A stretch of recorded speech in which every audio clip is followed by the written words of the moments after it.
Honorables invités, je ne vais pas citer pour ne pas me tromper, camarades militantes, camarades militants. Ceux qui m'ont précédé ont dit l'essentiel de la vision politique du camarade Laurent Gbagbo. Madame Ago Marthe vous a donné l'essentiel. Je suis venu cet après-midi parce que le président l'a demandé. Vous savez que lorsque nous avions fait la fête de la liberté à Bouloué, il avait décidé que pour la prochaine fête de liberté, il fallait honorer nos femmes. Il fallait honorer nos femmes. Et l'OFPI a été désigné pour organiser la fête de la liberté à Abidjan. Malheureusement, la pandémie de Covid a fait que la fête ne s'est pas tenue. Mais quand le président Laurent Gbagbo le disait, il a dit, parce que ce jour-là, je serai à Abidjan pour fêter avec les femmes. Oui, vous savez, comme on le dit vulgairement, ce que femme veut, Dieu veut. Les Chinois disent que la femme est la moitié du ciel. Mais chez nous ici, en Côte d'Ivoire, nous connaissons la valeur de la femme. Nous n'avons pas oublié ce qui s'est passé à Grand Bassam pendant la lutte du RDA. Nous n'oublions pas non plus le sacrifice de l'enfant de la reine Pokou.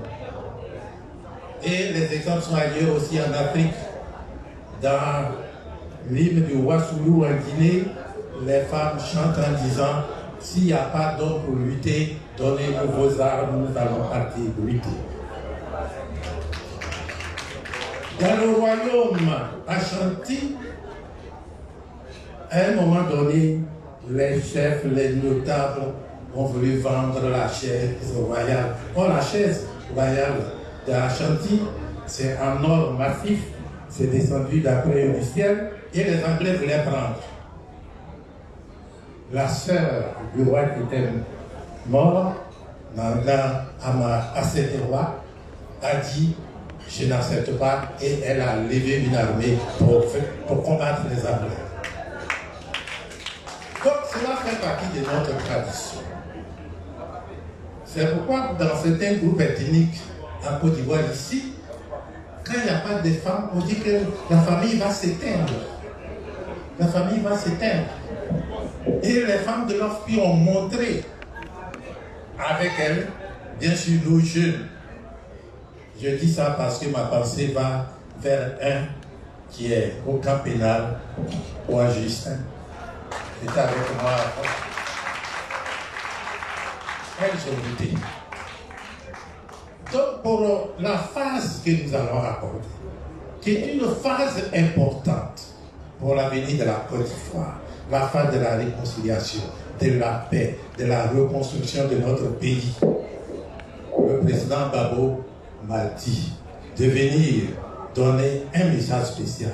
Mais avant de donner ce message, je vais demander au camarade Frank Kwasi Anderson de vous lire les 2 derniers paragraphes du comité et du comité central qui s'est tenu dernièrement.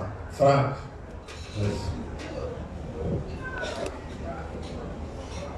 Le comité central appelle dès à présent à la mobilisation de toutes les structures du parti, de toutes les militantes, de tous les militants et de tous les sympathisants à s'engager sans réserve dans la campagne pour la réconciliation nationale en s'abstenant de tout propos et de tout comportement revanchard ou haineux.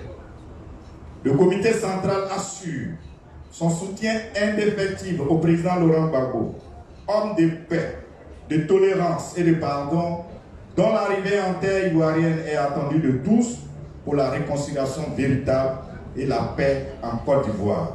Fait à Abidjan le 24 avril 2011, le comité central.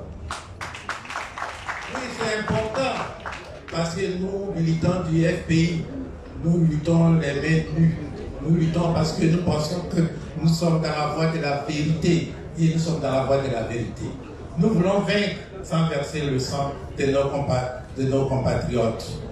Alors, le président Laurent Gbagbo m'a dit de dire aux femmes de leur pays, à travers elles, à toutes les femmes de Côte d'Ivoire, à travers ces femmes, à toute la nation ivoirienne, aux peuples africains, aux démocrates européens, américains, tous ceux qui nous ont soutenus que sa date d'arrivée en Côte d'Ivoire est le 17 juin 2020.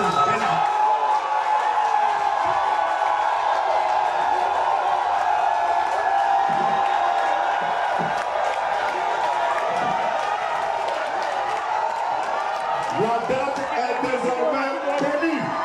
Le 17 juin 2021, Laurent Gbagbo foulera le sol de ses ancêtres, la Côte d'Ivoire, terre de paix, terre de progrès, terre de pardon, terre d'unité et de réconciliation.